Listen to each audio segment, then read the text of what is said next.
PFC 197, we in here discussing Premier League Matchday 10 and then some footy from around the world. Let's open up with the game of the weekend, or what was set to be the game of the weekend until a late injury scratch put it a little bit more in favor of the home team. We're talking about Man United 1, Tottenham 0. Late heroics from the young boy Tony.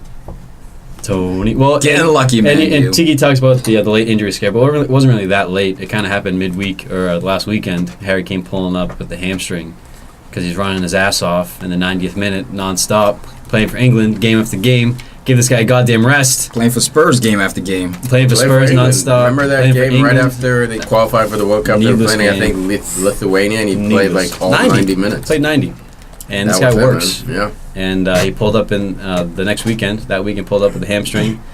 He could have played this week, but Tottenham face Real Madrid Wednesday, I think, in Champions League. So either you play him against United, you risk him. Same for Madrid, hope he's fit.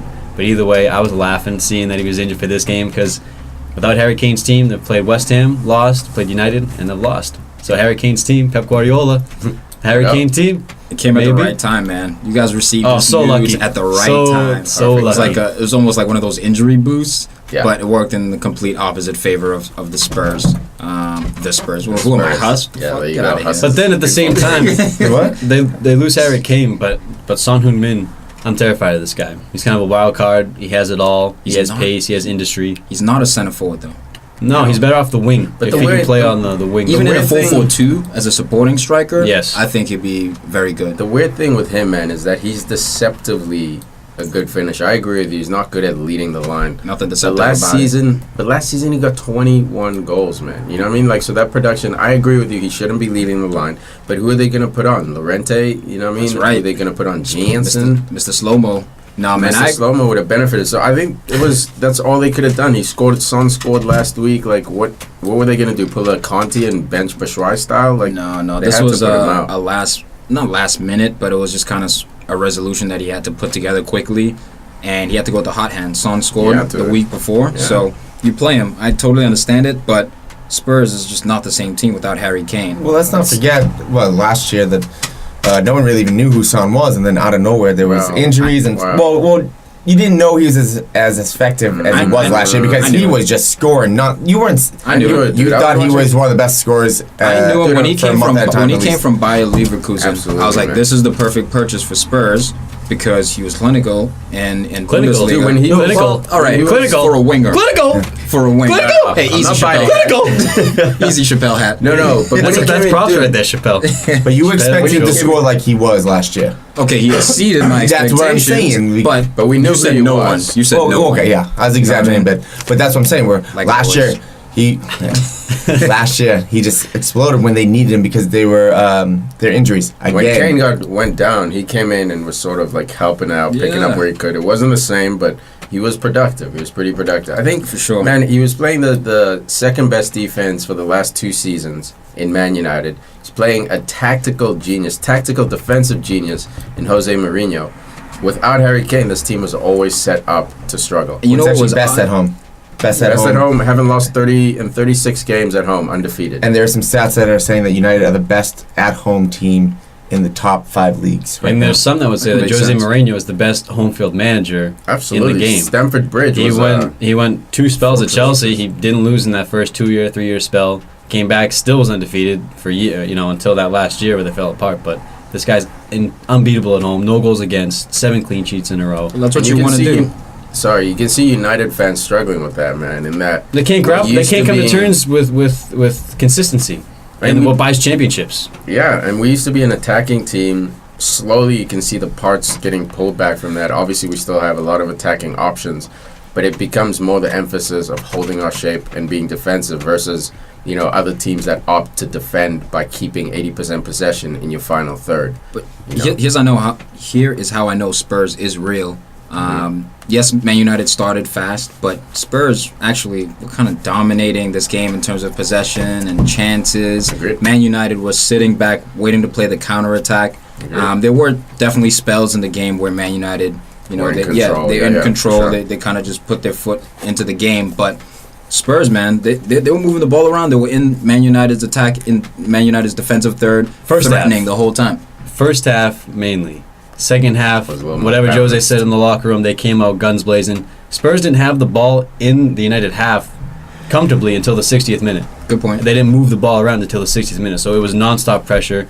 They had a couple spells in their end where they had the ball moving around, making chances, but not full chances. Yeah. That Dele Alli chance was the closest they really came. Why does he go with the outside of the foot? Go with your left, man. He did like the double hop on the right foot, but dude, he's got a sweet right foot. You can't knock the guy. Great. That pass by Eriksson. Dude, everyone who's sitting out there saying United's lucky, Kane wasn't playing, yada yada, would have lost. Pogba wasn't playing, man. That game, just like the Liverpool game, was lost in the midfield, man. You have that control of midfield. You have a guy who's dynamic like Pogba, who every time he has the ball, 3 guys have to pay attention to him. It's not the same. It unlocks everything, man. You have a guy like Fellaini in there for set pieces, just set pieces alone.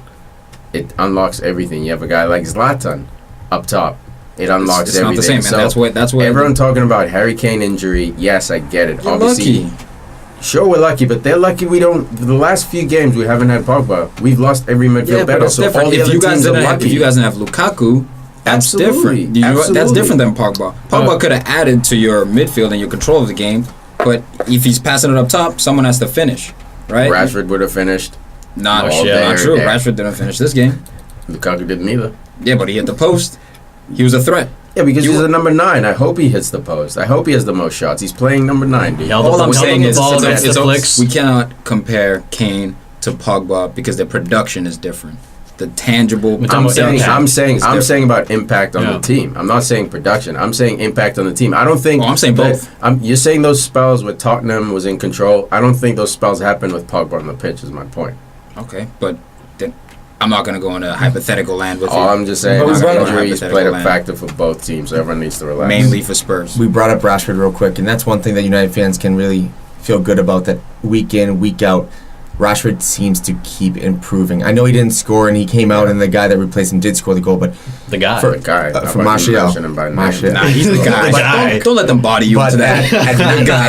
At 19 years old, he is progressing much quicker than I thought. He's special. He is special.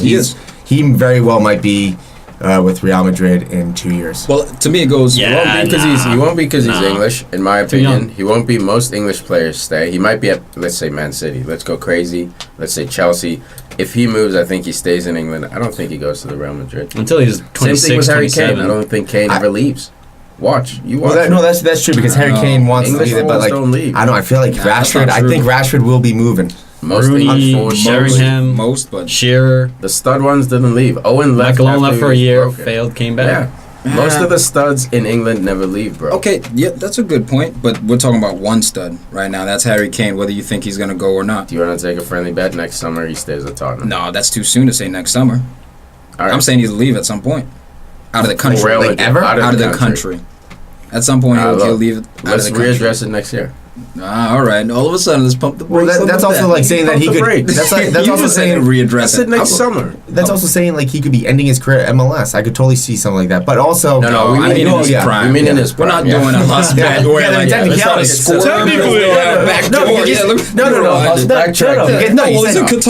he's leaving. He's leaving some point. No, man. Me and Tom, we get it. We've been talking for a long time. We got to go literal. We got it. I know what he's saying. I don't know what you're saying. All right. 3 years, I'm thinking. So this game, man, honestly, the fair result, I think, would have been a draw. But Lukaku hit the post, just like Ali missed that chance. I think, other than that was the main chances of this game. A draw would have been fair, but... You know what it takes to win this game? Boot it. That's what it was. Boot it. High school goal. All the beautiful football played in this game. United was exciting going forward. Spurs were exciting at times. I think United had the better chances towards the second half as far as clear cut. But that long ball from De Gea, flick on from Lukaku, Eric Dyer napping, and Toby not covering. It's just that half second you switch off for a half a second, you get beat by Martial coming in behind. How important is Davison Sanchez looking to this team? Because athletically, I think he's better than Dyer. I always tell you guys how robotic in the middle. I don't like him in the middle of that. Put Toby. I know Toby's quicker, so maybe that's why he puts him at the outside. Exactly, because he gets roasted outside. He's a D mid. He reminds me of like a Gareth Barry, man. Not necessarily the physical part, but I mean like there's nowhere else to put him except that number 6 because athletically he doesn't bring it to any other position. Smart player, very physical, but just doesn't have that extra. That modern day center back needs a recovery pace. Absolutely. That's why I'm so happy he didn't come to United, man. We got Matic. I was wary about that, but like he wasn't ready there. Yeah, man. Well, you could push Dyer into the middle and have Aurier play the right side and have Sissoko on the outside. He's not dynamic enough. Is balling. I don't know. I'm not saying take him off the field. I'm saying rotate Aurier, Sissoko, and Dyer. Well, no, I'm fine with there's no rotation needed. If you rotate, Poch is probably trying to give him some time. He trusts him. He's been there for the last few years. He's a player he trusts. He's developed. In a game like this, you got to keep Sanchez out there. He's hot hand, right? Guy's been balling. Absolutely balling. I know you want to probably rest him for Champions League coming up this week, but like, no, rest Dyer, dude. Come on. Stop it. And I'll take it. There were some reports that some lip readers came out said that what Ashley Young said to Dele Alli was,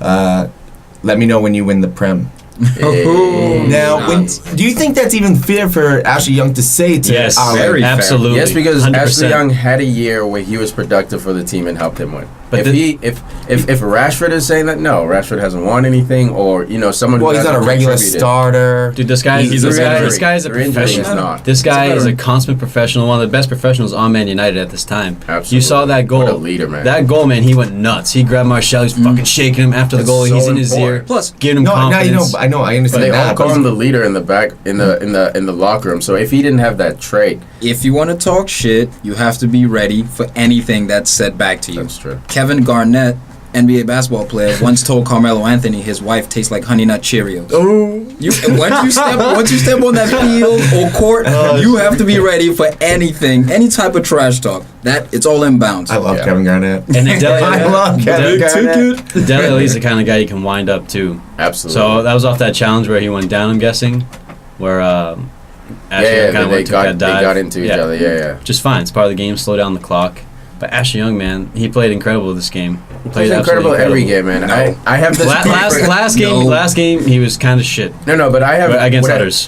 I rewind that. I mean, I'm very comfortable when he's on the pitch. Always, Same way Valencia's on the pitch. We might lose the game. Him. Man, but I feel, okay, we got Ashley Young out there. There's some wisdom. He might get a crossing Shirl in there. Like, but he works. By the way, this guy works so hard in every level, mentally and physically. This is your winning formation, by the way, Manchester United. 3 at the back? Yep, you need the 3-5-2.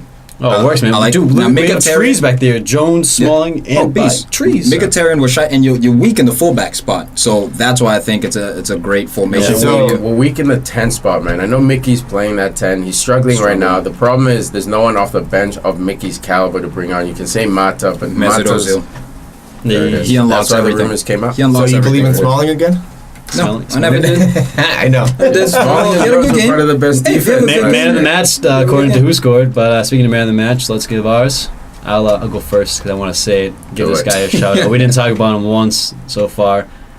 The manager in Manchester, Matic. Dude, without this guy, this game would have been... We would have got roasted. We would have got absolutely roasted by Spurs without this guy on the field. Every clearance out of the back, he was knocking it down, controlling it, playing it wide. This guy was so huge in this game. 7.1 on Who Scored. He should have had an 8. This guy was massive this game. Beast. I'm going to give it to, obviously, young Tony Marshall, man. Coming off the bench. Subbed out last game after 45 minutes. Him and Mata come off. I'm thinking, oh, man, he's not starting. Here we go. He's going to get the Mkhitaryan treatment. Not going to play for the next 3 months. What does Jose do? Hey, we need a goal. Let's give this young kid another chance. Comes on, repays the faith. He's maintaining his focus, his form, coming off the bench. No distraction. Any minute he gets, this is how you become a starter as a kid. Kids pay attention out there. This is how you break into a squad. When a squad has so many good young players, those 10 minutes you get at the end of the game, 15 minutes, make it count. Make it count. Dude, I think if Martial begins to live up to his talent, he could be the Leroy Sané of Manchester United. Agreed. We see how Sané is destroying the league right now. I think Martial has the ability, the capability to become a player like that. Because he can finish too, man. 2 years ago, he led Man United in goals. Yeah. His first year. He had 11 or something like that. Yeah, it wasn't a lot. Maybe like 8 or something. Around there. Yeah, man, for sure. So talent's all there, man. Tony, I have to go with Martial as well because look, we can talk about 90% of the game all the time with bringing down clearances, passing the ball, making the right runs. It's that 10%, that one chance that you have on net to put it in the back of the net because we saw Rashford miss a couple chances. We saw Lukaku. I mean, Lukaku doesn't have a goal in October. except if you want to count the one for Belgium. But no, when it comes down to it, we don't count international. When someone like Lukaku is struggling, you need someone to step up, and that was absolutely huge. This was not a must-win game for United, but this is a statement win. And Lukaku's struggling, but he got an assist. So well, yeah. No, you know what I mean? Yeah. He has 2 assists. Good. Yeah. You never want to struggle and not be productive, you know. So it's good, but those games he hasn't scored. We lost to Hudders. He got the assist for Rashford. Again, this game getting the assist. Yeah. Playing that number 9 role. Not scoring, but you're providing. That's all I ask. That's all we ask. No, all I ask is that when we're losing 2-1 to Hudders, you put the team on your back and score a goal. That's it. That's all I'm asking. He's young. That's I still love him, but hey, that's the United way, man. If you can't find him the ball, what are you going to do? He's got to put the team on his back, pick it up from the back, and make a boof-all run. No, I love the guy. He's 24 now, so he's not as young as he once was. But that's pretty old. No, it's not old, but I know. No, give him 2 years, bro. 26 is when you start seeing forwards really busting out. From 26 to like 29, 30 if they can squeeze it out. Busting out. West Brom 2, Man City 3. Man, West Brom almost made a mess of this game. I mean, Man City almost made a mess of this game. West Brom showing a bit of heart. They were like, they won the game and they took their foot off the gas. They did. It was one of those. I think it's Pep's style, though. I mean, I think at this point we can all agree. Man, what do you mean? Hold on, let me finish. Let me fucking finish. Didn't say a word. Let me finish. Can I finish? Let me finish. I think this Chappelle has. You're wasting all your time to finish. Obviously, Man City are Man City are devastating going forward. No, I didn't. So, but at the back, they're so heavy on going forward that they get lackadaisical at the back, and they don't. The organization sometimes. So in transition, they're kind of spaced out. They're loose. They're not disciplined. Like a Jose Mourinho. I know side, exactly you know what you're saying because it was a similar criticism he had at Barcelona, in that those defenders probably have to defend once every 10 minutes. So it was very important to get a guy like Puyol out there who would just concentrate the entire game. Yeah. And when they lost him, Gerard Piqué, got a lot of shit when he was coming into that squad, to the point where they had to put Mascherano back there. Yeah. And like, he's a fraud now. In the back. Mascherano? So heavy suspect. No, he's saying Piqué is fraud. Heavy suspect. So he's only been doing it for over a decade. So a Pep team, man, you do have to have that mental concentration where, okay, I might not have any defensive action for the next 15 minutes, but when I have that one opportunity, I have to close things down. It's just like the Vincent Kompany. Yeah. Vincent Kompany. I like that. You can't pull a Nicolas Otamendi and go to chest trap the ball back to your goalie. He was in La Liga. He thought he was back in La Liga, super casual. 3-1, it's over. Chesties, back to the goalie. Nope, not happening. Matty Phillips popping up. Dude, this guy a run, man. Al, I only disagree with the statement that you made that it's Pep style to kind of take the foot off. I don't think that's what I think Pep actually wants to hit every team for 7, for 10. It's just that the system, like guys like lose concentration, like you're saying. Remember Kimmich last year when Pep was there 2 years ago? Or was it last year? 2 years ago. 2 years ago. Yeah. And Bayern had won, I don't know, some important game. They won like buzzer beater at the end. And he grabbed Kimmich and was like almost head to head, like headbutting him. Like, Bayern had won, I think, the league at that point, to be honest. I think it might have been like one of Pep's last games. It's never good enough. That. It's never good enough, man. He's not one of those guys who likes when they take the foot off the gas. That's what I'm saying. That's why we've been seeing them hit teams for 7, 6, 5 this year, because he's just like kill. But they leave themselves exposed at the back. 100%. Fair point. That's all it is. Fair point. Fair point. So if you're not hitting them, like West Brom did well this game. They were unlucky to concede that Fernandinho goal. This guy's been banging him in from outside the box recently for whatever reason. Got to get tighter. Great goal, deflected off Gareth Barry, who just had the assist on the goal for Jay Rodriguez. Great ball over the top. Involved in 3 goals this game, Gareth Barry. Give him credit. Playing against his former employers. That's crazy. Still doing work. Leroy Sané, though, the man of the hour, the man of the moment. This kid, the best young player in the league right now. I was gonna say this. Sit down for a minute. No, you're right. He's just so young still. Sit down, Jesus, relax, bro. Like, you're right. Sané, for right now, it could change in a month when Sané cools off, yada yada. But right now, Sané's the best young player in the league. Is Raheem Sterling still young? No. Do we consider him? How old is he? He's 22 player still. He's still young. It's just that he's been in the league since he was 16. Not EPL. So it's like, oh, you're an old man, but really he's 22. He's a baby, dude.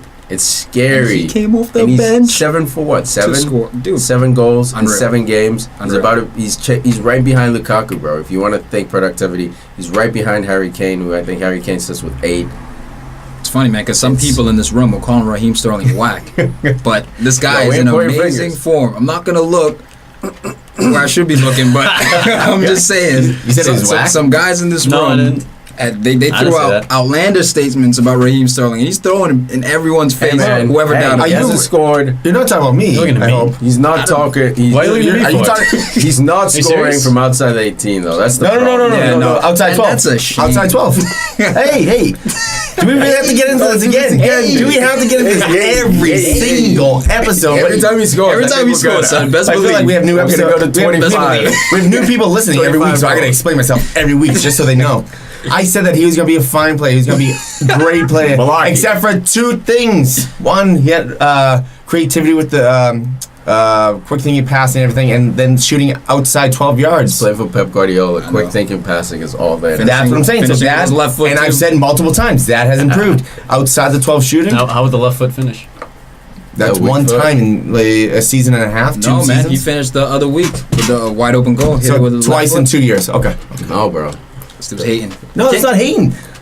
Give him some love, man. Give him some love. I have. I've given. My goodness. Reluctantly. It's How is that reluctant? love. It's reluctant love. I give him love all the time. All right. Goodness. I pick him up in fantasy. You guys are always like, oh, look at it. Oh, Hussey picked up Sterling. Oh. And yeah, anytime I say anything. Because you hate him. 100%. I don't hate him. You always pick one guy off Manchester City. Yaya Toure. I love this guy, but secretly you hate him. I love the fact that he just was just walking around the pitch a few times. It's just like, come on, man. There he goes. If he wasn't, he'd be playing right now. I was disappointed, man. I picked up Sergio Aguero fantasy. I was like, Harry Kane's out. You know, I'm gonna re. How about Gabby? How about making Gabby captain? Nah, I didn't do that. No, I almost did it. I think that was the logical thing to do. There's all you can right trust now, is no, man. What, KDB, Leroy Sané, and David Silva. That's it. Everyone else is gamble. Sterling has been scoring 7 goals in 7 games.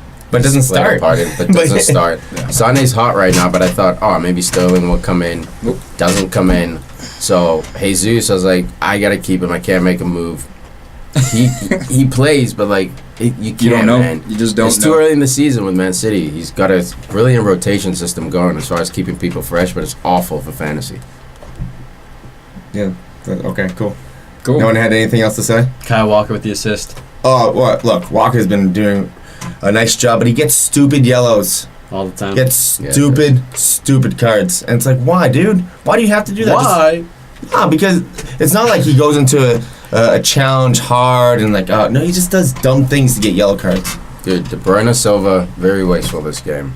De Bruyne, his 5-yard passes were even off. He was there was a couple of throw-ins. He was putting them out of bounds, like in return passes. You know what that is? Fatigue, bro. I captained. He is human. I captained KDB. Ooh, zoom, zoom. And it's just one of those things. I thought the midfield was just going to get annihilated.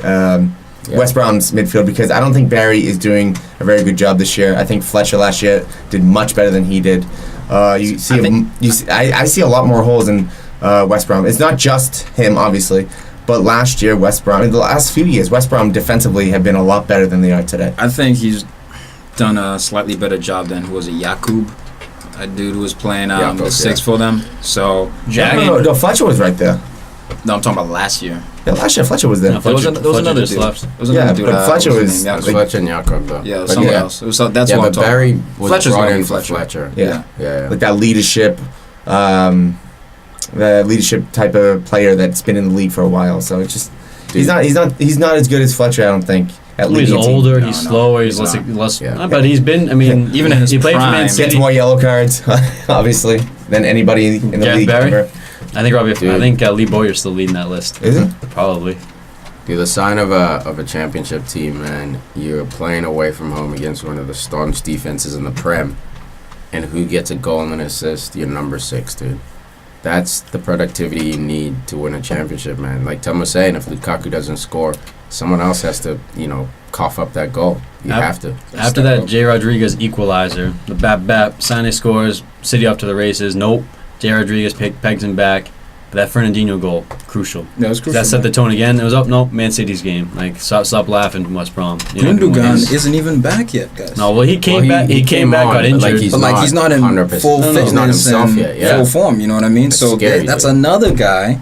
They're bringing on Bernardo Silva. You about to say? Barely gets a look. Yeah. I think so deep. I feel like Gundogan's almost injury prone.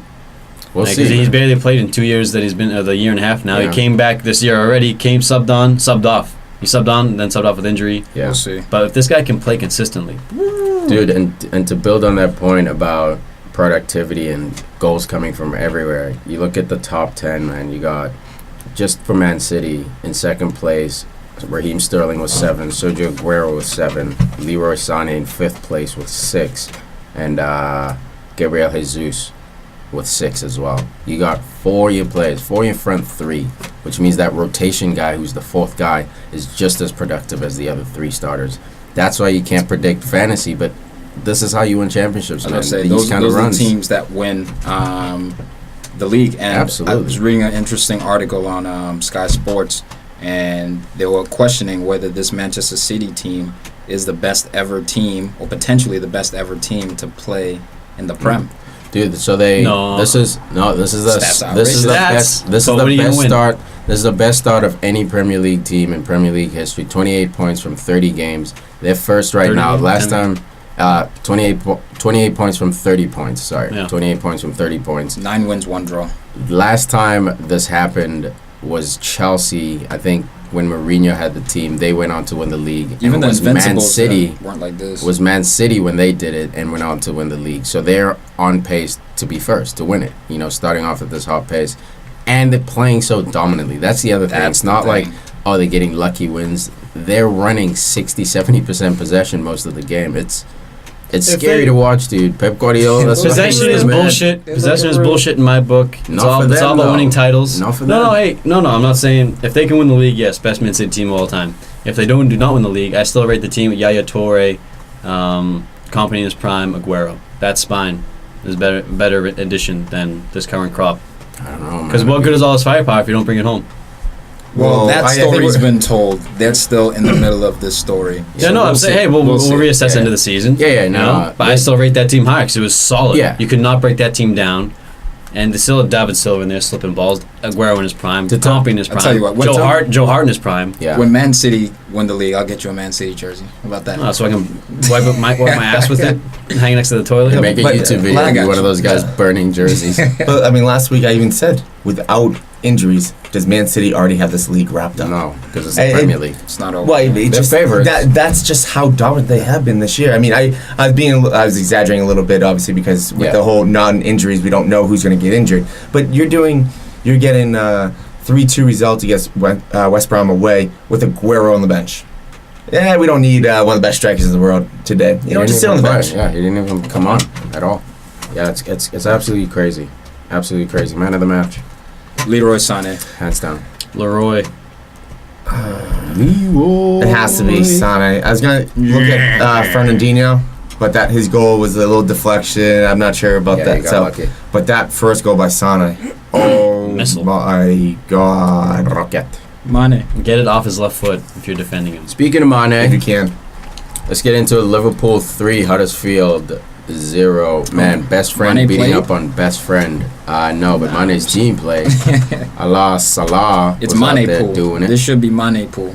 It should. For the most part, it should. I wouldn't say that because Salah has been the better of the two players. It's Salah pool this year, man. Where's Coutinho? Dude, fuck Mo Salah.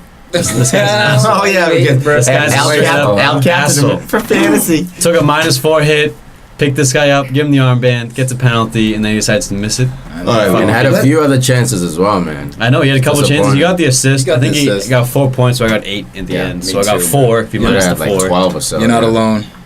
You'll never walk alone. Get it? Yes. It's Liverpool? No, Okay. All right, anyways, let's jump into it real quick. I mean, the possession was 73% to 27. I mean, it was obviously just Liverpool jumping all over Huddersfield, but they just weren't able to get that goal at the first half. It was just like, what's going on? Well, just shoot the ball on net. Just get that last pass under control. Get that last touch under control. And then finally, they were pretty much gifted a penalty. Not gifted.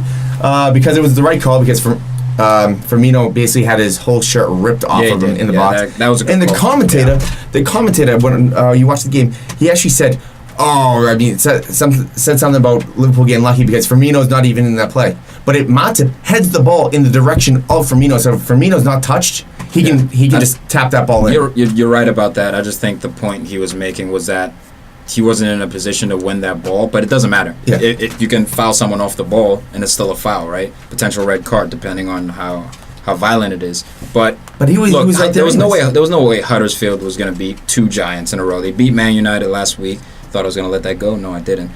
So there's no way, especially at Anfield, that we're going to beat Liverpool after coming off beating Manchester United. So for them, I think this is one of those losses you take with a grain of salt. It did take Danny Sturridge, though, to open up their defense. No, fuck Sturridge. Let's go back to the penalty. Whoa. Why is Salah... I know Salah is the hot foot right now. It's James fucking Milner. James fucking Milner is on the field. He takes the penalties. No, he missed a PK.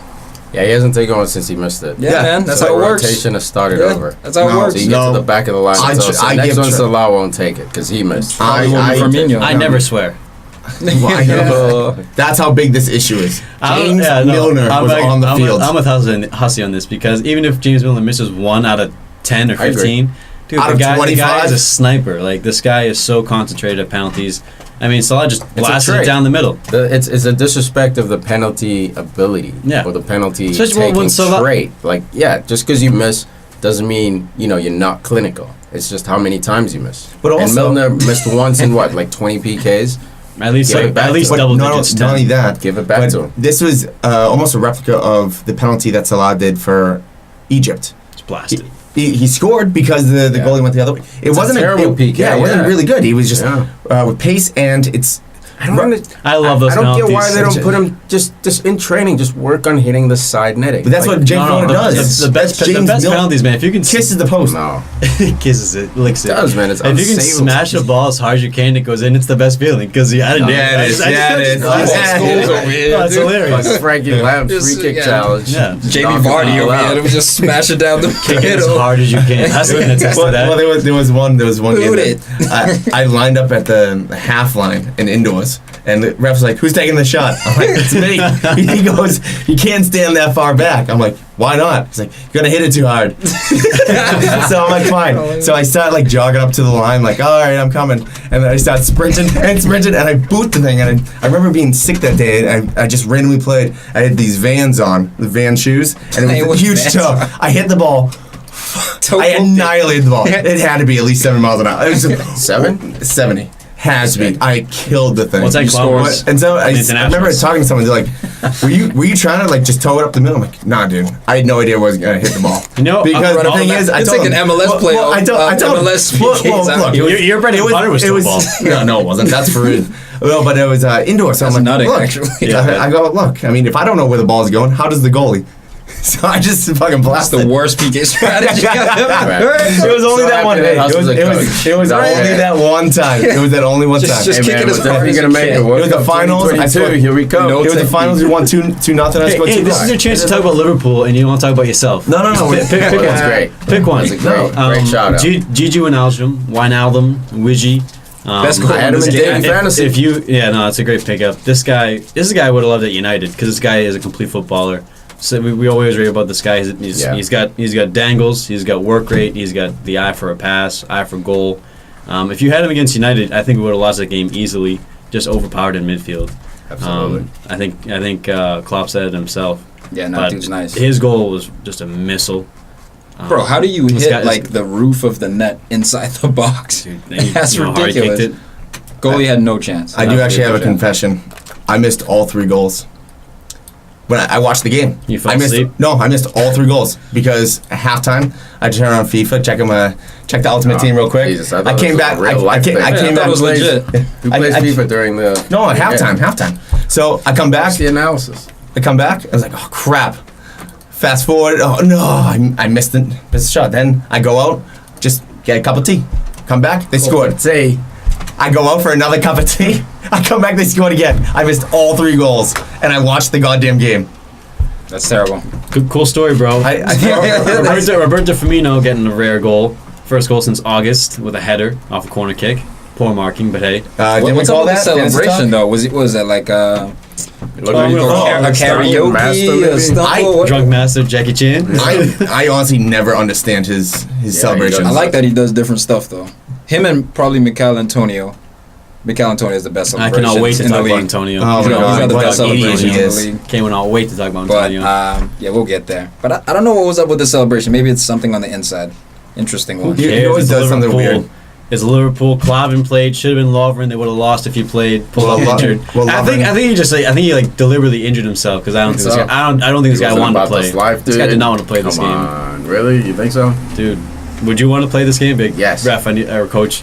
I don't think you should be at this level if you don't want to play in every single game. When you suck that bad, sometimes it's bad. Hey, I'm gonna take a seat. No, I collect my thoughts, center myself. The coach should bench you. The coach should absolutely bench you. You should leave it to the coach. But you should want to bounce back. You should should be like, Coach, put me right back into the game. If I get knocked out, I get right back up, and I'm going to get up again. You're never going to keep me down. You want to keep going with that? I was thinking about it. I don't want to sing, though. I just have one last note. Alex Oxlade-Chamberlain, I don't know why he went to Liverpool.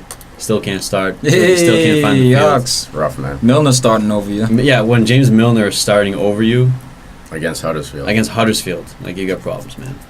We'll see if he plays in Champions League, if they're saving his legs for the rotation, but Klopp hates to rotate. We'll see. Man of the match. James Milner. Yeah. It very well could be. Should have had his PK. He still got an assist. The guy is always involved. Assist on the corner kick, and that was a decisive goal. I think the Firmino really killed it. I'm actually going with Firmino.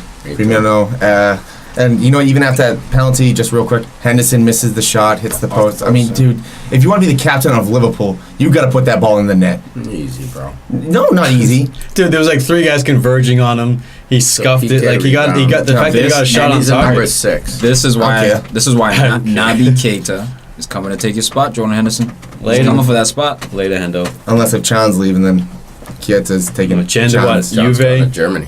Oh, Juve, actually. Yeah, Italy. And it's time for the Goonads.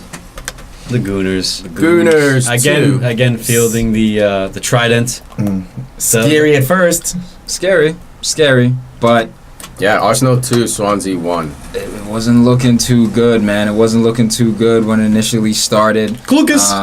Klukas, man. Klukas. And that goal made us nervous, man. Tiger. Made us nervous, dude.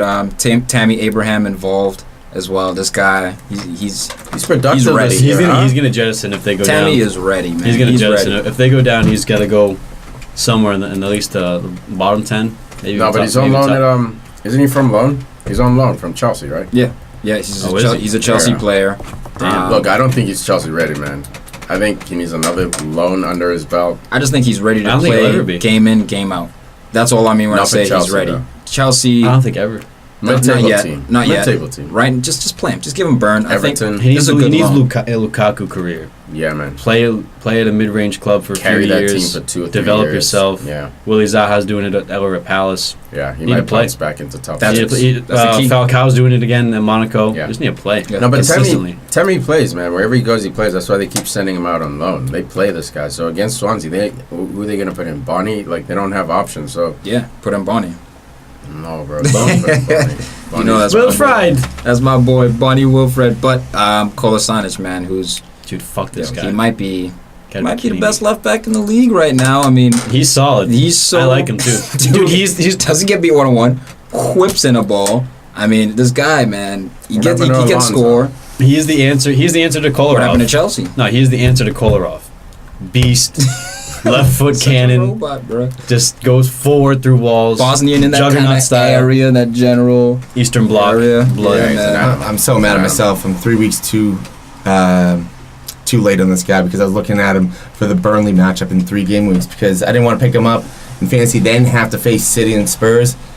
So I was looking at that dude. I'm like, no, he's not gonna do much in this game. Well, he could, but maybe just like 6 points. I didn't know he was gonna go off. Yeah, he's a beast. He's an absolute beast. I love the signing. We need more players like this. Physical guys, who they have heart. They have that mentality. Who actually want to be at Arsenal? But once again, I'm just gonna ignore that. Once again, the defense, man. The defense is always a concern when it comes to Arsenal.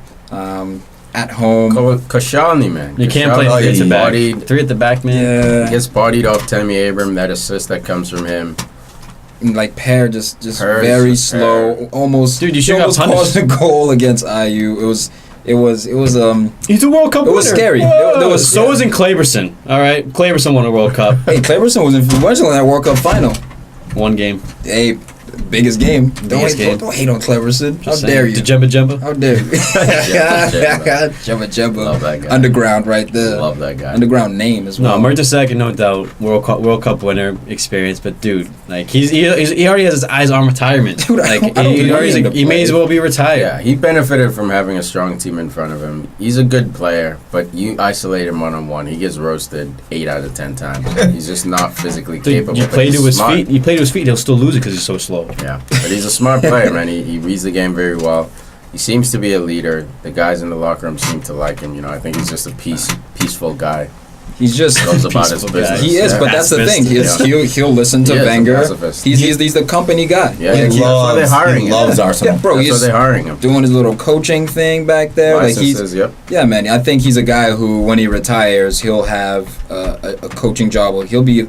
And somehow he'll be involved with Arsenal. Yeah, for sure. Yeah. No, he is. He already is. He already is. Yeah. So the time this is his last season, and then he's going to take over at Arsenal. Official, man. Yeah. But I was surprised to see Mertesacker still in the middle. I thought Koscielny would take the middle, Bellerin would be right next to him, and then have like a Wobie or someone take out on the outside. Arsenal doesn't play youth. Yeah, we do. Wobie's the only guy you guys play, and then Narsing, everyone. Walcott. Whatever happened to Walcott? Cup and the Europa League. We play our youth. No, he's on the bench.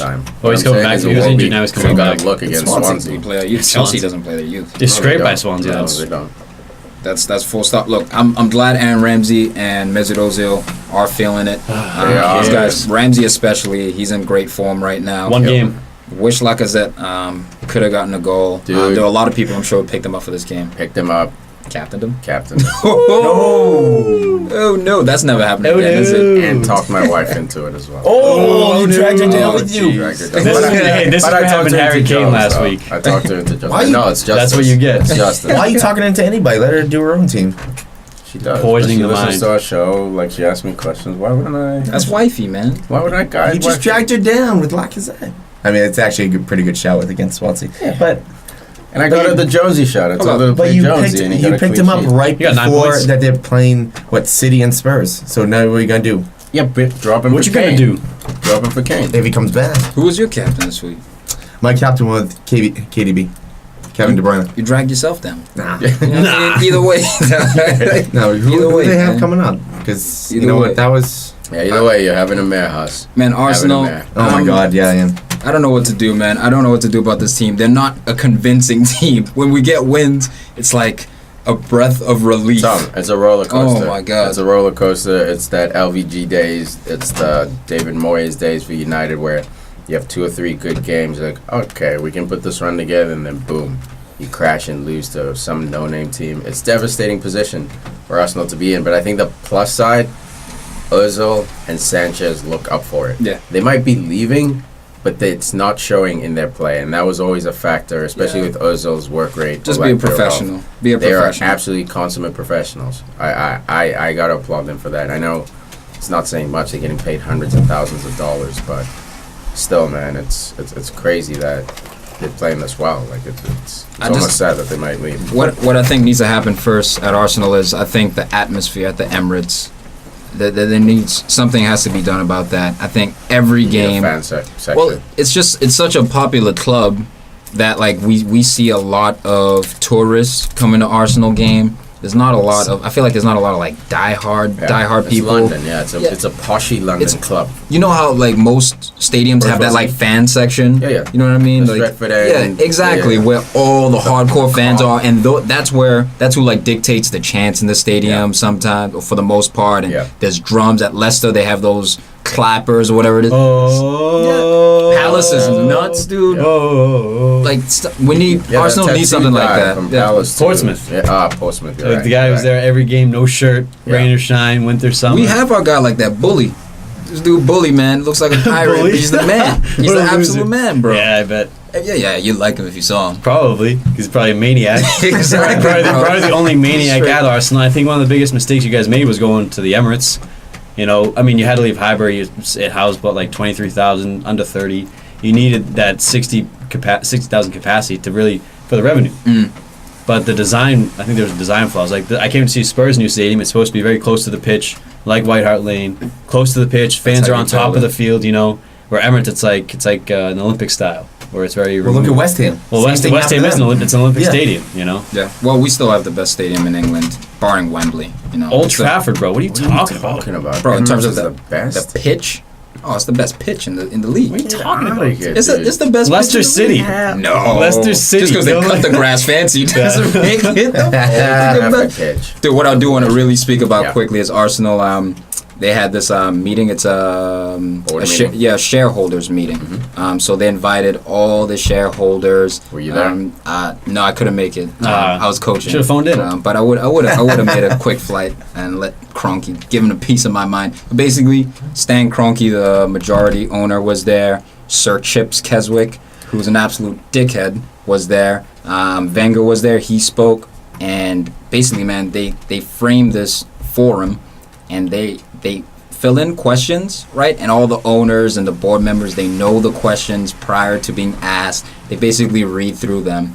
The main issue was how Sir Chips Keswick was basically just treating fans like shit there, asking them questions. He was just being short with them. And it shows me that the direction of this club is going south. Like, there was a vote basically to keep Keswick in the Arsenal board and Stan Kroenke's son in the board. And the people who were there voted against it. But because Stan Kroenke owns 67% of the club, his vote is counted per share. So obviously he's able to rule on that decision. But just wanted to give that information out and get a quick take from you guys. Well, what do you guys think about the direction of Arsenal, man? Well, what about Hussey? What about Hussey? The guy from Arsenal, Hussey. What the hell's his name? I'm looking for it now. The guy involved is like Hussein Hussey or something. He's on the Arsenal board. He's sabotaging you guys. No way. Sabotaging you guys. Cousin of us. He's gonna revolutionize that team.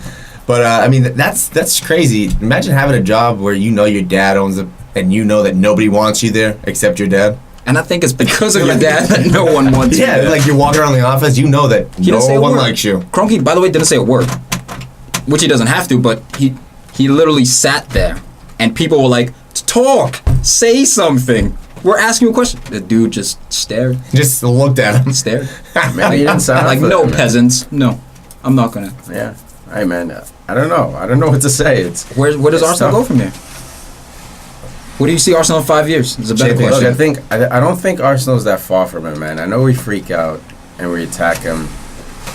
I haven't won anything in a long time. I love to give you that jab, but you look at the stability of this club, man. It's just all about ambition, and the board doesn't care about winning trophies. They care about top four and keeping it going. So, I think, man, it's once they get rid of Wenger, I think you'll see some new energy in there. You'll see some new blood.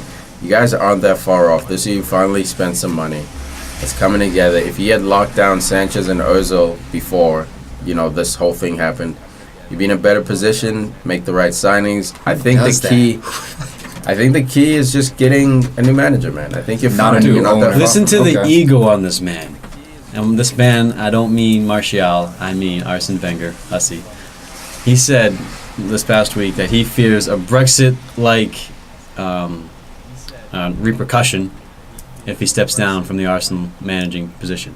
A Brexit-like, It might be possible, man. He's been there for over 20 years. You look at, the loyalty. Some people are Wenger guys. Some people on that board in the background are Wenger guys. But a man like Jose, a man like Alex Ferguson, many other managers, they would feel they're doing a disservice to their club if they're not winning trophies. We don't know that. Listen, we don't know that because we're speaking, we don't know the inside their minds. I don't think any of those managers have ever talked themselves out of a gig, dude. You don't get to that level and talk. You fight until it's up to the Arsenal board to kick him out. It's not up to Wenger because he makes the money. But here's the thing: is Wenger might be in a precarious situation here where he may actually be the good guy. Because if you look at the state of the board, it's shocking. Wenger might be stuck in the middle. Wenger might everyone goes at Wenger and it's Wenger out. But the owners may not be providing him with the necessary money. He might be identifying players and then just like, apparently, who makes the team sheet though? Dude, apparently we wanted to get Antoine Griezmann. Like Wenger was like, "This is my guy. Let's get Griezmann." And then reportedly it was like, "Nope, we're not going to sign him." So that's where the signing of Lucas Perez came from. It was a panic buy. So it might not all be Wenger. He may be the guy who's actually keeping the thing going, which is why.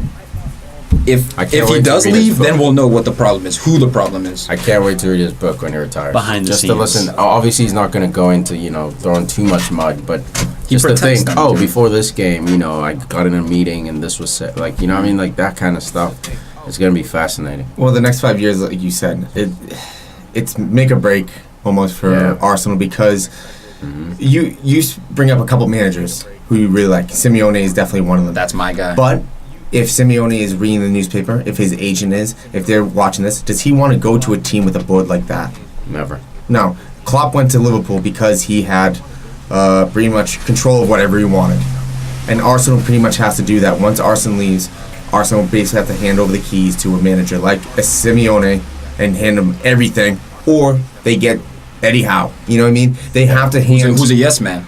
He would be a yes man, and that's no disrespect to Eddie Howe. It's just that he's not Simeone. He's coming from the position he's coming from. He'd have to always be a yes man. Antonio Conte would have already went to Italy if he was at Arsenal. He would have already quit this year, probably. He would have already won a league to leave this year, dude. I would love to see Antonio Conte leave midway through this season. With all the talks of now they're talking Ancelotti back to Chelsea. He's getting upset about that. He already said he wants to go back to Italy. You know how bad I want Ancelotti at Arsenal. I don't know if he's your guy. I would love to see him at Arsenal, so you can see this man exposed. Couple things. Yeah. First, does Ancelotti want to manage anymore? But Arsenal, you take a look at what else is he gonna do? He said he's not coming back this season, but I was gonna say, even if I was Liverpool, I would offer money just for this season, just to come and be a director. He doesn't want to do that. Just be an advisor. What does that say to Klopp? Then? Exactly. No, be an advisor. Work with him. But what does it say to Klopp? If you mess up, as soon as you mess up, we got this. Or you're not good enough. We need to bring someone else who happens to work in your field to advise you.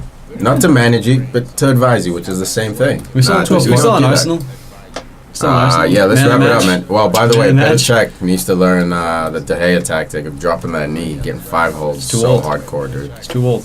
Oh my God! Man of the match. Old dog, new tricks. Sayad, Kolasanic, goal and an assist. Agreed. That's first name Sayad. That's right. Yeah, it has to be him. Yeah, has to be him. Great goal too. Hell yeah, great goal. Love that guy's left foot. Great deadly. take. You love his shoulders. I do. Bournemouth 0. Chelsea 1. Hazard finally shows up, man. First goal of the season. Hazard. Can't say the D. Hazard. That was bullshit goal too. He was a nightmare. Bullshit goal. What, near post? Near post. Begovic, what are you doing, son? That was a favor. What are you doing? Was it? Yeah. Training ground favor. You played against this guy for years. You know his tricks. He didn't even look up. He just put it near post. But with playing for him for years, he might have been fooled because he always goes across. He always goes across. Right? He always goes back to the right foot. So he was already on his ass as Hazard was taking the shot. Dude, he couldn't have struck that ball any sweeter. It didn't. I don't think it moved in the air. It was like his toe. It was a perfect strike. Credit to him. Chelsea played well, dominated, but Bournemouth had their chances. Yeah, it was 1-0. Chelsea were sloppy in possession in their own third. Why the hell is Michy Batshuayi not getting the start? He's not getting the start. He's ready to start. Is he Conte? Bullshit? Is he? Because they didn't spend 70 mil on him, man. No, look, Morata's nice. Morata absolutely. Nice. He was a bit cowish in this game, but he created his chances, man. He was absolutely twinkle toes out there, close control. He was rolling people, muscle, but just couldn't finish. Could not finish. But you have a man who's in fine form and finishing form, and you're playing against Bournemouth as well.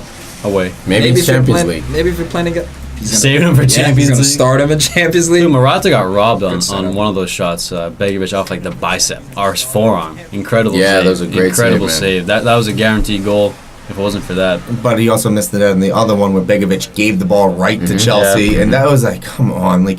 It's a dud. I'm not even want to get into it. Dude, that frustrated me to see that. Defoe off at halftime. Hooked. Oy. Are we seeing Bournemouth? Is Bournemouth heading into a battle? They're in bottom three. Bournemouth's in a battle. Swansea's in a battle. Everton. Palace has good momentum, but they're still in that battle. Do you see Bournemouth coming out? Basically, the real relegation battle, guys, starts around Christmas time. If you're in the bottom 3 right after, I think they say right after that December or January Only one run. team has made it off the bottom at Christmas. That's when you know you're in a relegation battle. Right now, you're sort of like hovering around because most of the teams are pretty tight. You win 2 games, you could jump right out of there. But do you see Bournemouth jumping out of there anytime soon? No, man. I'm looking at it. Palace all the way at the bottom. Bournemouth right there. Everton, who I think will eventually get it together and just make it. Then you have Swansea City and West Ham. And the further I go up, I don't see any way they're going to steal points. The way the newly promoted teams are playing, Brighton and Hove Albion, whose name I hate, but I love that they have heart and I actually kind of like their uniforms. Huddersfield, beating teams like Man United. Newcastle, finding a way to get results in the top 10 right now. I don't think any of the new teams go down. I see some of the old teams going down. To be fair, if we recall Hull City Tigers, the first time they came to the Prem, they were like top 4 after the first month of games. Yeah, they were crazy. Yeah. And they got relegated that year. First month or first 2 months? They were in the top half of the table, and then they dropped down, and the decline continued until they got relegated. Look, so like it's possible. Watford could have a dive. I'm not saying they will, but any team can immediately drop. But Hudders is in 13th with 12 points, and Brighton is in 12th with 12 points, and Bournemouth sits with 7, only 5 points beyond. That's 2 quick wins. And I'm looking at the talent and how you're playing. Yeah, that's true. Well, if you're talking about talent, let's not forget that for Bournemouth, Callum Wilson, he's coming back. He's huge for Bournemouth when he's. How long is he going to be in? That's the problem. He's injury prone, but Josh King, if he can recreate what he did at the end of last year, he took Bournemouth on his back for the most part. Yeah, he did. He needs to step up again this year. He's basically Bournemouth's Sigurdsson. Dude, out of if we had a EPL Team of the Year, last year Josh King was a super sub. He was the first guy probably off the bench. 12th man. And this year, 12th man. This year, he's disappeared. I don't know what's going on. Back injury. Good call. That's Dude, another piece of drama that I see starting for Conte, and it sucks. He subs off Pedro, and Pedro walks off, a very unhappy scowl on his face. Man can't get 90 minutes. Can't finish. I don't understand why, man. It's not like they subbed on a defender for him, So, is that another player who's going to be unhappy he can't play 90? Or did he pull him off because he's going to play him Champions League? Maybe. There's a storm brewing at Chelsea, man, and hopefully Conte can figure it out before it really gets out of control. He went on from Drinkwater, right? Danny Drinks. Yeah. I mean, Pedro needs to play. He's too good to be sitting on the way bench. Too talented, and he's 30. So he's got experience. He's quote unquote in his prime. He might not be playing his best football in his career, but maturity-wise, physicality-wise, he's in his prime. He's the guy who can lead this team. He can finish left foot, right foot. So clinical. He's absolutely clinical. So, man, you don't want him unhappy. And he's he seems like one of the nicest dudes ever in the team. Always works hard. Always does it for the team. Always takes the right option, not the selfish option. You can't have that guy upset as well. He made some decent plays during the game, too. There was a couple times. I think there was even a head flick. I'm not sure if he was going to goal or he went on to another play, but a what flick? Head flick. Flicking the ball. Okay. I mean, he didn't score. He didn't get the assist. So the numbers and the stats aren't there, but he still looked good enough to play finish out the game. Dude, when you have competition like this, Willian coming off your bench, Danny Drinks, Michy Batshuayi coming off the bench, it's going to be tough to get a full 90. I don't think Pedro and Danny Drinks are in the same level. Different positions too. Willian is. Just going back to Bournemouth's chances of survival. Yes, they are second off the bottom, but you look at the games they've played. 1-0 to Chelsea is not a bad result, and they could have nicked one. Yeah, they shouldn't have given up that goal. Should have walked away with the points. They lost to City at the Etihad 1-0. They lost to Spurs 1-0 at away to Spurs. They haven't lost by a large margin. They got pumped at away to Spurs. They haven't lost by a large margin. They got pumped by Arsenal 3-0. Fair enough. You know what's concerning me? But the scorelines are close. The top teams, They have a close scoreline. They don't lose by much, but they still lose. What's concerning me is and obviously it depends game to game, but they don't seem to have a shape they stick with. It's all right, let's try a 3-5-1-1. Let's go 3-5-2. Maybe let's go 4 in the back. Let's see how we can adjust, and it's constant adjustment. They don't seem comfortable. Maybe they've been doing it the past seasons, but they just don't have that same, man, when you watch the Cherries, played exciting football. Up the cherries. Yeah, they got the goals. Yeah, man, there was an identity there, right? And maybe it's just because of the results. Because you've been in the Prem, you're trying to build and improve, so you start tinkering with things. You start bringing in players to try to get you to the next level. Because right now, they probably have a top half finish as their goal this year. So, like, to do that, you have to bring in guys like Defoe who can be trusted so that when Caleb Wilson goes down, you're not relying on lucky Josh King to get you through. So, like, you bring those players, that brings a different dynamic, different system. He pulled off, again, like I said, he pulled off Defoe at half. Like, so that obviously causes rift in the locker room. Not negative, but, like, you're just not in rhythm. So and he feels the urgency. That's why he's making all these moves. Absolutely, Eddie Howe. Man. Pressure's on, mate. Pressure is man. on. All right, man of the match for this one. Azav. It's gotta be, huh? Hazzy. Match winner away from Azab. home. I do like Bakayoko, man. He had a vicious tackle in this game, bro. Where he gets ball, he swung around some dude's hip, got the ball. Everyone's like, "Hey, ref, it's a foul." No mercy. No foul. He's son. a beast. When you see him running that field, you just see almost a more athletic version of Yaya Toure, or like a young Yaya Toure just running around. I'm gonna crush you. I'm gonna crush you. Conte? I'm gonna crush you. Lockdown. I'm gonna go crush you. That's lockdown mode. Yeah. Blue hair too, man. It's all dyed blue now. Last week it was all blonde, super blonde. I thought he was wearing like a Petacek, like skull cap. You know what I mean? Like whatever in this dude's head. No, it's just blue hair. That's the type of play that you watch out for. Like you get the ball, you're looking like, oh, is he ready? He's the first guy you got. He's a boogeyman. Shout out to David Luiz. When you play bad, we shit on you. So played well. Got to big him up. Love David. Love David. Hey everybody. Are you the type of person who's almost constantly on the run, going from one job to the next, or go from class to class or class to practice and never have time for a full meal? Yes. Are you? I am. Well, I can level with you on that one, buddy. And I have a solution for you. You ever find yourself being hungry in those times? All the Needing time. something to eat but not have time to make a meal or breakfast, before you leave the house? Well, the solution is here, everybody. It's called RX Bar. All right, it's a whole food protein bar with simple, real ingredients. And what does that mean? What does that mean, guys? Hussey, Probably not. It means that they're made 100% whole ingredients. All right, so my favorite is the peanut butter chocolate. Get the chocolates. So it comes with 3 egg whites, 14 peanuts, 2 dates, and absolutely no BS.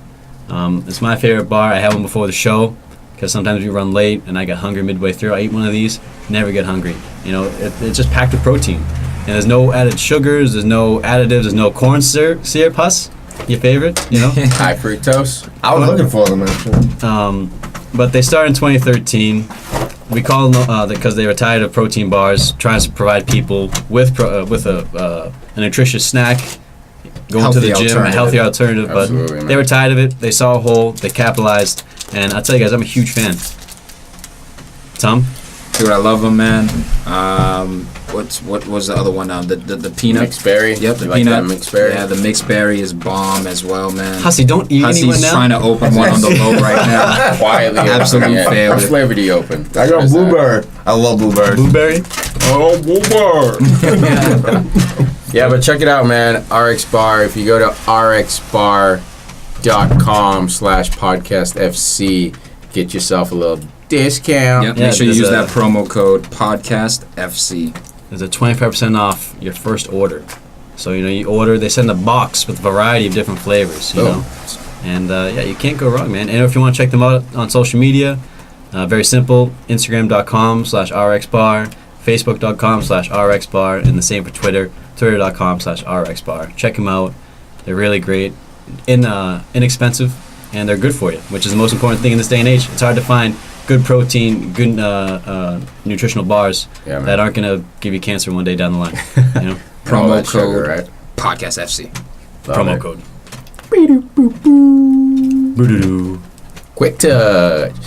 Leicester 2, Everton 0. A team that also might find themselves in a relegation battle. Why did I think that this was going to be a draw? Why did I not predict that Everton were just going to roll over again? You know why, and just man? Get fucking pumped. You were hoping for the new manager bounce, or the but they don't even have a new manager. They have That's what I predicted Everton to win. But even Leicester, when Leicester lost Shakespeare, they went on and won the next game without Puel. You know what I mean? So, Al, you weren't that far off, bro. No, you guys were. Once the game was played, it was horrible call you made. But like, there's no way to know. I don't even want to make this a quick test. I want to make this a long test. Me and Luke Whitty were actually going at because he commented on our predictions for the week, and I talked about it. You want to try some of the blueberry? Nah, blueberry. Your fingers are all over it. Yeah, because I'm holding it. I didn't know you're touching every fucking. I didn't know you wanted some. My spot. You offered it to me, and you still twirled it around. I'm trying to move it so you get the piece I didn't bite. Sorry, that's the piece you didn't touch. That's the piece I want. That's weird. But anyways, me and Luke were talking about it. Like, look, I understand people say the manager bounce. I actually offsetted them because Leicester actually has their new manager in, where Everton doesn't yet. Interim. So at that moment, I was like, you know what, Leicester, they also have Vardy and Mahrez. I think they are the two best players. If you take all 22 players, I think they are the two best players. Okazaki and Damari Gray. Okay. That's a wild card. Okazaki didn't start, but Okazaki he's still in the vicinity. Like Okazaki's World Player of the Year easily. Bon Dior. But I'm gonna get a signed jersey from him one day. I'm gonna wear it everywhere. No, but yeah, yes I am. He's no Rogic though. I'm gonna tweet him or Instagram him somehow. Take him on a date. I would. Anyways. Tell him, Lindsay. Well, anyways, but Vardy showed up for the game. Mahrez did too. Mahrez looked a little unhappy coming off the field when he got subbed off. It just reminded me because you brought up Pedro. Super cool thing about that, though, Claude Puel pulls him aside right after the game, pulls Mahrez aside, and they have a little chit-chat. So I think Claude, very brilliant by him to sort of, he realizes body language, facial language, that Mahrez was not happy. I don't know if Mahrez is happy with the explanation, whatever Claude told him after the game, but at least he was wise enough to see, okay, there's something I should address right now. Also, maybe address it in public. Yeah. A lot of managers will do that in the locker room, but he felt the need to like show the fans as well, you know, say it in front of people. Whatever he was saying was actually quite cool because I did see that, man. He was really unhappy coming off. Don't know why we haven't gone to Damari Gray yet. Just started, man. Man. Of the match. This guy, I mean, he was electric. Since the last 2 years, man. Obviously, consistency at his age is always a question, but Leicester, after the championship run, has been garbage. That's when you're supposed to play your youngsters. When the pressure's off, obviously they want to get back into that top six. But, man, this guy's a product of Leicester, man. Just play this kid game in, game out. He's so dynamic. Bro, he's taking it from box to box, and he's making good decisions as well. That's the thing that impresses me the most. Yes, he's really, really fast. He can dribble, but his decision-making seems to be improving by the game. And you know, he just lays that ball just roast Tom Davies. Yeah, just roast Tom Davies. Can't catch up. What up, Junior? And just lays it off for Mahrez, he made that goal. Yeah. You know, that was really... Rooney should have clipped him, though. That's the yellow card. They had like 3 chances. Tom Davies. So Tom Davies tried, he failed. But like Rooney should have seen that because Rooney sees Mahrez right away, drops his head, starts running. Dude, he sprinted 80 yards to get there. Where's the rest of the Everton midfield trying to get back? But unbelievable. Literally, Rooney stopped his run to let Damari Gray go by, and that's when Damari Gray cuts across him, which slows Rooney down from covering, and then he slots in Mahrez. Take him out. He should have grabbed a jersey, take him out, something. Professional foul, just grab a yellow. Look, man, how does Everton look old? Because you're talking about Wayne Rooney, Phil Jagielka, Leighton Baines, Ashley Williams. Just a bunch of old guys. Lennon, welcome back to Lennon. Who should have had a penalty kick. Should have had a penalty, should have had a goal as well. Definitely fouled him in the box. But what a great gamble by Fook, though. Fook knew he was beat. Lennon got him inside. Delicious ball by Wayne Rooney. Delicious. It was a desperation tackle, man. That was a yellow card tackle. Easy PK. You need to and it was missed. Experience. They should have held on to Johnny Stones if they could have, but he was never staying. But you need to. I'm saying he is next level compared to Everton, but you need to hold on to the youth. Tom Davies is coming in. You got Callum Lewin in there. Young guys, but in the back line is just they're fossilized. You know, I mean, you got what's his name in there now. He didn't play. Kenny. Who? Michael Keane. Oh yeah. You know. Yeah, he was hurt though, I think. And he didn't play, but he's youthful in there. He still needs experience around him. But and they missed Seamus Coleman. Seamus Coleman. He's not a spring chicken too. You know. He's 29 years old. You know, around that age, for a while, coming back from an injury. So even when he does come back, you know, this back line, it's not the most fresh back line, man. There's some things that I think they have to look into, but they've just made so many purchases. It's the hard, man. Liverpool Spurs dilemma after you sell Gareth Bale. You buy a bunch of trash players, and now you have to reinvest, restart. Exactly. Yeah, basically scrap all those guys. Yeah. But yeah, man, it's not looking too promising. And real quick, I mean, it should have been 2-0. It very well should have been 3-0 because Jagielka had that. Should have been a yellow card tackle on Vardy, but Vardy somehow stays on his feet, passes the ball inside the box. Okazaki's in there against Pickford, but then the referee calls it back. Doesn't even give a talking to Jagielka. I'm not sure. It's the thing that Jagielka and Williams, they're older rather. So they're no, well, I guess from a player's standpoint, they're old. But they're not playing with their brains. Their bodies are breaking down. They're not as youthful as they once were. So they're not as fast as once were, but they're not playing smart. They're just making mental mistakes, especially Ashley Williams. It almost seems like Ashley Williams needs to go back to Swansea. He's just not happy. Yeah. He doesn't appear to be happy at all. I don't know if it's because when angry. I don't know if it's because when he was at Swansea, he was the heart. When he was there, he was that guy. He was the dude on the back line directing everyone. No, and last year he did fine, I think. Ashley Williams. He did. He did okay. He played well. That was the year the Wales first year he went to the semi-Euros. Like, he had a really good year last year. Last year he did very well, but this year he's just a year older. I don't know what it's about him. He's rotating. That's what it is. He was an automatic starter. Now you got Michael Keenan. Sigurdsson is one step away from not even playing the game. He was a starter. Now he's on the bench. And I think if he doesn't start to produce, he really will be on the bench, not seeing the field at all. I am glad to see Aaron Lennon back, though. He was going through some things last year, mental stuff. It's amazing he's already back.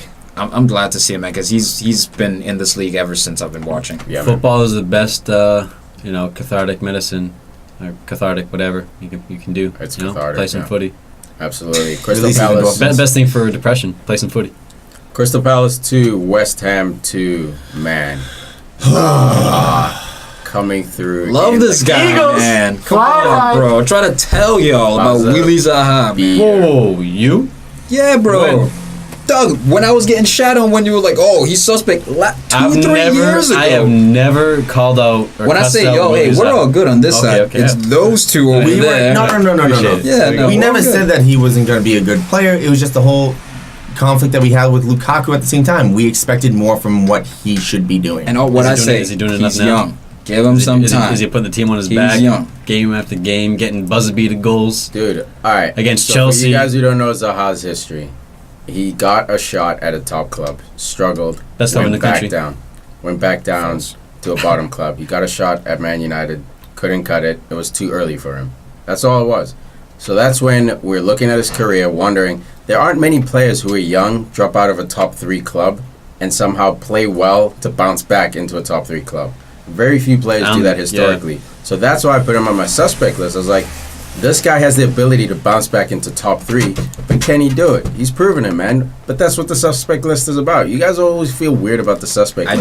I do. When there's other people. When there's other people. Then make a stronger case, bro. Instead of crying about it. I got outvoted by you two. Yeah, absolutely. That's what it was. Because we're crying about that moment. I'm not crying about it. I'm just showing that you were wrong. Hey, no, you said we weren't wrong. You falsely suspected this man of not having it in him. But he had it in him then. He had it in now. He's going to have it in him in the future. Because here's the thing about the suspect list, right? If you're on the suspect list, not typically, but let's hear this. Yeah, if you're on the suspect list, that's why he's on suspect, not fraud. You might fall off. Yeah, you might fall off into a fraud. You're leaning towards the fraud list. You know what I mean? Are you going to live up to your potential? They're players who can't bounce back. It's not fraud. See, we see how it is. Yeah. Nah, I don't like you guys doing. Just like when we put someone on the fraud list, doesn't mean he sucks. It just means top 3. You're not about that life. It doesn't mean you're done. You're a fraud. No, you're a fraud for top 3. It doesn't mean you should be playing in the championship, bro. Not necessarily. Look, if we even put Giroud, if we had put Giroud in that year, he's suspect, but he definitely belongs in the Prem, dude. Top 3 was the challenge of what do you belong. That's the suspect, man. So that's why we look at Zaha. He has talent to be in the top 3, but can he live up to it, or is he going to pull what typical young players pull? Like, what's his name? Been in the list. Ravel Morrison, dude. That's a good Fergie name. said he was one of the best talents he's ever seen in his entire coaching career. Kid couldn't put it together. If he was playing consistently on Man United, he would have been on a suspect list if he wasn't performing. Should have put Luke Shaw on Memphis Depay. He doesn't play enough to be suspect. Yeah. Exactly. But back to the game. Let's do it. The Eagles go down 2-0 to West Ham. Slaven Bilic needs a win to save his skin. Roy Hodgson. I think Roy Hodgson has more leniency because he's new to the position. Yeah, he's rescuing he just came in. Or Slaven Bilic, his head's on the chopping block. They gave him 2 games. It's France, 1788. Have revolution. Your cake. Yeah. Have your cake. Then you lose your head. They go up 2-0. And at this point, they should have had the game. But a needless penalty given away. Milijovic finishes finally. We gave the ball away for the first one. Needlessly gave the ball away. There was 2 PKs they earned. The first one wasn't called. The second one was called. Yeah. For slots that home. He 2-1. home. He bangs him home. Milijovic. Chicharito scored a goal. Yeah, he's great from free kicks and penalties. I love Milijovic. But then 2-1. 6 minutes of stoppage time. Before you get to it's talk about Ayew. Yeah, it's all about Scott Dan getting turned inside and out. God, that was embarrassing. Looking like Hussey trying to defend. Powers the goalie. Literally, the ball I think was, if the goalie had stretched his hand, he would have got it. But the power and the curve on it was just too fast, dude. One of the best celebrations of the year so far. Just to pump your cheeks like a fucking train. Just run. I mean, this guy coming back amped up. Dude, you come back from injury. You've been starving for minutes the last year and a half. Team is struggling, and you score a banger like that, man. You power. But that was honestly that was Fareed defense. Let's look at it. Fareed defense. Yeah, I almost bragged on Huss, but Huss defense, bro. Huss, he gets stuck in. I put his head in there, so I'll take that back. That was Fareed defending right there. That was 100% Fareed defending. Define Fareed defending for him. Getting burned. Ooh. Getting roasted. Destroyed. That's what that People run back and toe poke. He won't run back. So 2-1. Yep. We're 2-1 in the game. And also a quick touch going long. Don't care. Go for it. 2-1. A raw touch. 6 minutes added on. All West Ham had to do was keep the ball. Who had to? And they could not keep the ball for their goddamn lives. 1 point, Palace have attack, minute left. They booted clear. Somehow it ends up at Antonio's feet on the wing. The camera didn't even know where it was. They find him.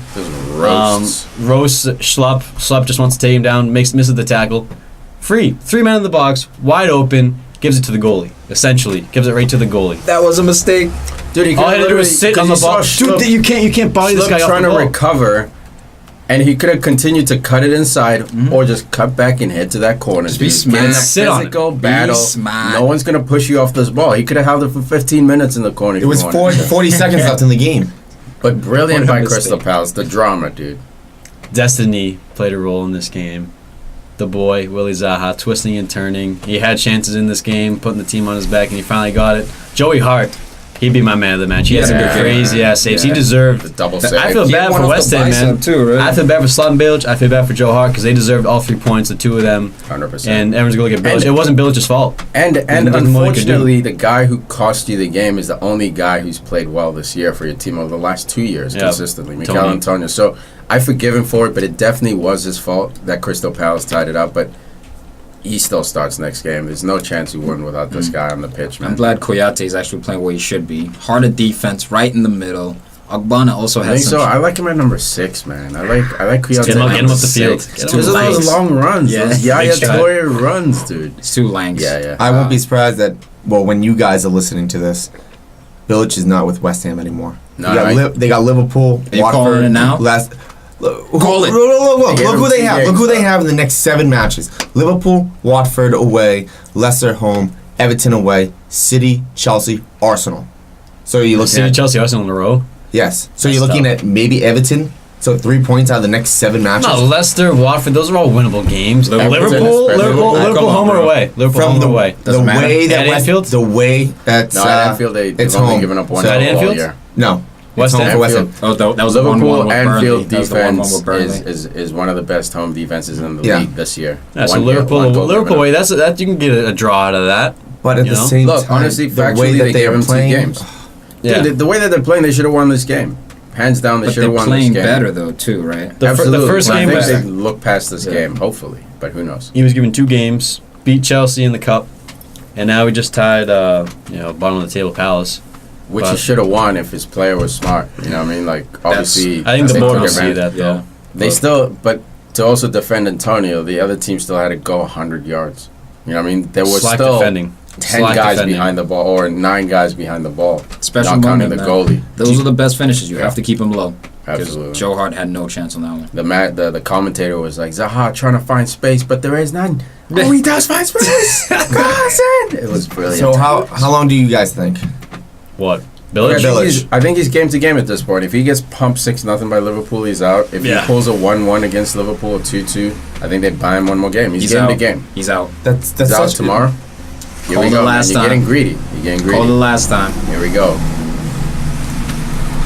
You're getting greedy. I want to say one more loss now. I want to track back. I want to move. You're going to pull a little Huss. I want to backtrack. Oh, relax. I want to move. All right, next game. Watford 0, Stoke 1. A bit of a snooze fest here, but Darren Fletcher, rewinding the clock, scores an excellent side-foot volley from a corner kick right off the training ground. Paul Scholes style. Technique. Absolutely. Shaqiri with the ball. Should have kept Shaqiri in fantasy. He's been getting assists, but brilliant goal. If you guys saw Mark Hughes on the sideline, man. If you guys don't know Mark Hughes as a player, played for Manchester United, went to Barcelona, played in Spain, in the 80s. Just to give you an idea, and this guy was a physical Welshman who played. Physical specimen, but this guy lived for volleys. One of the best volleyers of the ball you'll ever see. There's highlight tapes of him just volleying the ball from anywhere, side kicks, bicycle kicks, straight up half volleys. So he was on the sideline doing the motion of volleying the ball. It was hilarious. He imitated the shot. He imitated the shot. Darren Fletcher ran over. I think Klopp likes to do that with headers. If you ever watch Klopp, he always heads the ball himself. Yeah. Loves doing that. The grinding of the teeth. That goat mouth of his. Couple points on this game. Richarlison coming up with the cowishness again, man. Doing the bounce. This guy open on the back post. Should put it on 4 goals in 2 games. Yeah, just put it on goal. Even if you don't score it, just put it on target. Forced to keep it and make a save, as a cliche statement. And then the other thing, Charlie Adams, wide open goal. What are we doing? Oh my goodness. What are we doing? Hey. Chubby Chuck. Give credit to Gomes, worst goalie in the Prem. He was out at half, hassling the guy, made it count. Made him stumble. Yeah. You gotta beat me. There's no freebie. You're not gonna be able to chip me. You gotta beat me. Go around. Guy scores from half, but he can't score with the wide open goal. Right? Come on, Charlie. And then that shot looked like the dude had been playing 120 minutes, man. It was slow roller, desperate, no confidence. Just stretch out. Dude, 2 scuffles break out before we get into the main one. Decore and Juve going at it a little bit off the pitch. I like to see that from Decore, new boy in the league, not taking any crap from anyone, man. Youngster too. But then the real scuffle breaks out, man. Joe Allen, the melon head, versus Troy Deeney, the melon crusher. Dude, this was hilarious. Like a pimple. He was smiling as he was doing that it. Was a maniacal smile, man. I was like, oh, that's why he went to jail. I know.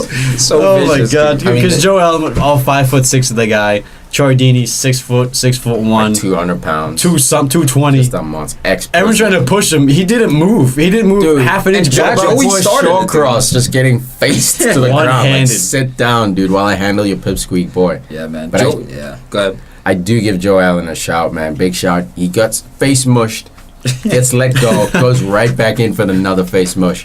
He was basically saying, man, if you're gonna pop my head, you're gonna have to do it on national television. I don't give a shit. I feel like that's one of those ones where even after the match, you don't even have to high five. You don't have to say that. You kind of just like walk by each other, looking, just kind of both smirking, just like yeah, we know what would have happened if we were together, because we all know Joe Allen would have been ripped apart. Absolutely crushed, man. It's almost like a big brother, little brother thing. It was like, I don't think there's that much love though. I don't think no. There was. Joe Allen came out after the game. He's like, you know what? Like it was handbags really. He's like, I shouldn't have picked that fight. I would pick the wrong fight. He's like, we were both laughing. He's like, it is what it is. Yeah, you watch the replay, even though that smile looks evil as shit on Troy Deeney, Joe Allen's smiling too. Yeah. So like, they're in it. Yeah, EPL. I love that. Fucking maniacs. Yeah, but there's definitely gonna be a retrospective ban placed on Troy Deeney. At least 5 games, I think. I hope not. Dude, hands on face. That image looks crazy. But he was smiling, so that might save him. That's psychopath. That's psychopath. Psycho smile, dude. It was serial killer smile. Dude, Michael Oliver gave them both a yellow, so that was EPL stuff right there. I think it's because they were both smiling, and like no one really got hurt. It was handbags,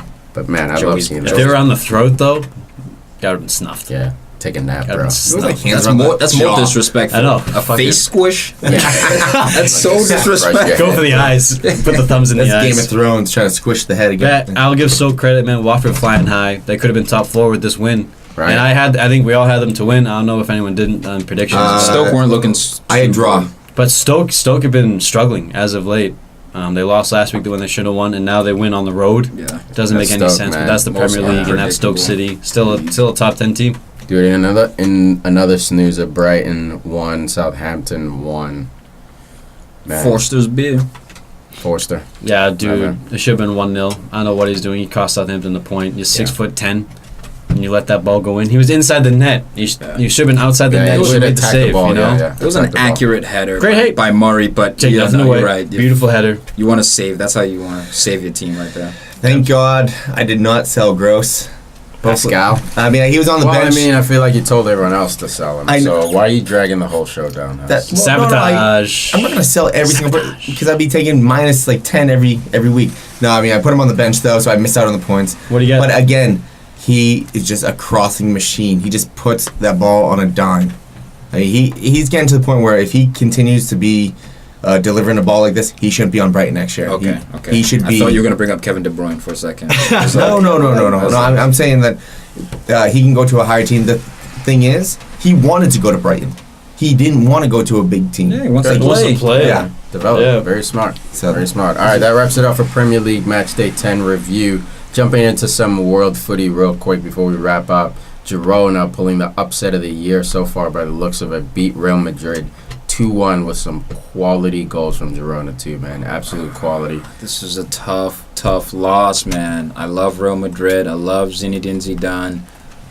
But they just don't look to be the same team in the league. They're over it. You know why, man? Over it, man. They're tired, complacent. They almost had a treble last year. Like, they're just tired to do that year after year, and they didn't bring in that big a name talent either. But just even quantity-wise, they lose Morata, one of the best strikers in the modern game. He's going to pop in the next couple of years. Yep. Lose him would have been huge hold on. And they didn't really bring anybody in. And everyone's a year older. They didn't bring any. Bale getting injured big time. Everyone's a year older. Everyone's already kind of complacent, I'm sure, despite being professionals and winning back-to-back Champions League. What else is left for them? Do you think their focus is mainly in Champions League then? Pretty much. That's always been Real Madrid's style. Yeah. You know, Champos or nothing. I mean, they got the Club World Cup coming up this winter. They want to win that again. Yeah. They need. I mean, what else is left for these guys? Cristiano's going to win 5. I mean, I know Messi has almost the same stats, but Copa del Rey, 4 Champions Leagues, Euro, Ballon d'Or times 5, or this winter probably. I mean, World Cup coming this summer. Watch out, everybody. I mean, some of these guys, Marcelo. I mean, what is left for these guys to win? Yeah, it's tough. It's tough to have that mentality, and it is Madrid. It's not a club like Man United, where in the '90s and the early 2000s, the culture of winning and never being satisfied. Yeah, they've been winning from day one. Plus, managerial changes. You know, Zizou's only been there for 2 years.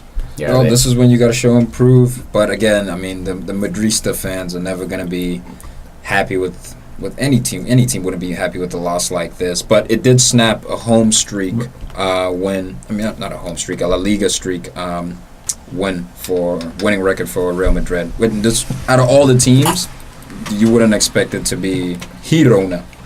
And before the match, the Girona defender Pablo Maffio. I just said it right on purpose for you. Oh, my fault. Girona. If you listen, you learn. Dude, by the way, picked him up in FIFA 18. He's a stud, man. Is right back. Yeah. Dude, what's up with CR7, man? Guy can't buy a goal. Maffeo?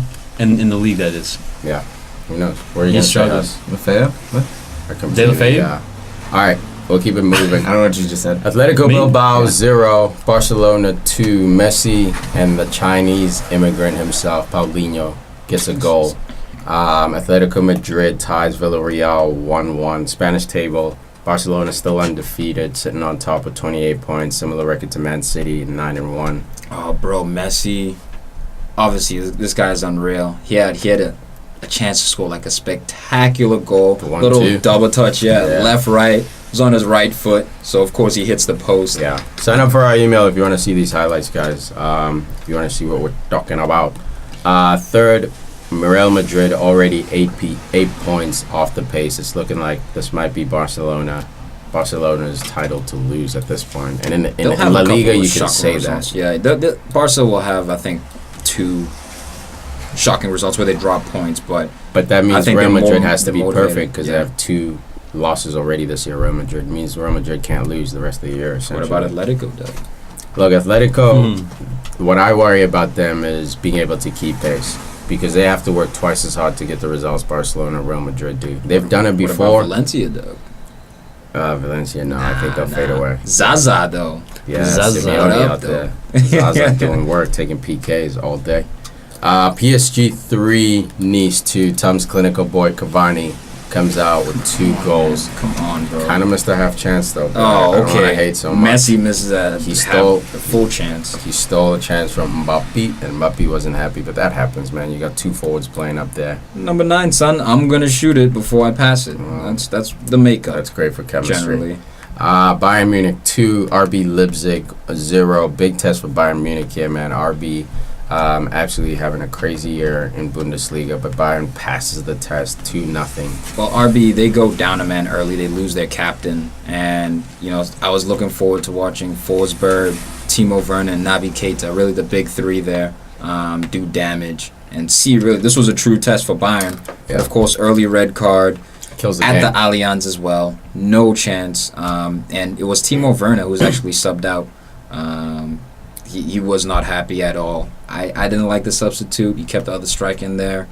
But, you never stood a chance after going down to Bayern. Definitely. Hannover 96 play Borussia Dortmund. Dortmund dropping points, all 3 points. They lose 4-2 to Hannover. Sucking. Terrible, man. And a bit of a slump, man, off the top of the table. Yeah, they got to get it together. And lastly, AC Milan plays Juventus at the San Siro. Juventus comes in, steals the points from their export Bonucci. He didn't even play Bonucci. I'm in his new club. Yeah, no. I got you, bro. But this was domination. Milan never looked like they were going to win the game. They had some chances. Kolasinac, maybe he should have been in better areas at certain times. There were crosses that were going in the box that he just couldn't get his foot on the end of. But Juventus doing the damn thing. Paulo Dybala. This guy, man, sneaky, but really it was about Higuain and his finishing, dude. Like, this guy's still got it, man. Yo, he's so clinical, bro. Yeah. Well, right before half, AC should have tied up the game there because there was a cross into the box. There was a flick on, and they just hit the crossbar or so. It's just unlucky for them because if you go 1-1 into half, I mean, it changes the game. I think Montella is on thin ice, man. I really do. Ancelotti might come back to Milan. He should. See, that's a guy I would bring into Milan because all the pieces are there. Granted, there's no true no Kaká, no Pirlo, Seedorf. He can put something together with that team, man. You got the pieces. You just have to find a way to make these guys play together. I always say $200 million on players. Yeah, I always say don't go to Arsenal because I think Arsenal needs a retooling. You need new players to come in. Everyone should be out. Yeah, players and board, but Milan, I agree with you, man. I think this actually could be the perfect club for Ancelotti. Yeah, and he's been there too, and he's Italian himself, going back home. It's right there for the taking, man. Right there for the taking. Shit. Poop. Hold up. Like he said, Hold up. Sign up for that newsletter. Honestly, guys, it is huge. I mean, you got all the recaps of the games, and it's not like sitting around watching the 30-second, 60-second advertising. You hop right into the game, you watch it, and you have all the EPL games. You have the big ones, the big games after those. You got everyone that Tiki just mentioned. Guys, this is perfect for the weekday. If you're just sitting around work, get the newsletter. You can watch all the games and just basically figure out what you missed on the weekend. Absolutely, man. Keeping up with the beautiful game will help you do that. Anything else, fellas? Fareed sucks. Hold on. Once again, guys, we couldn't do this without the great and unwavering support of CLNS Media. Check them out at clnsradio.com. You can download the app on. No. They got the new. They changed it? URL, yeah. Oh my God! Moving on up. Dude. Now it is officially clnsmedia.com. Hell yeah. They went over a name change a few months ago. It took them a while to get the URL changed. A little retooling. But they're updated now. Who's ever in charge of that got on it. Work with the Celtics, Patriots, yours truly, podcast, the Shacks. Yep, they're a local Boston radio broadcasting company.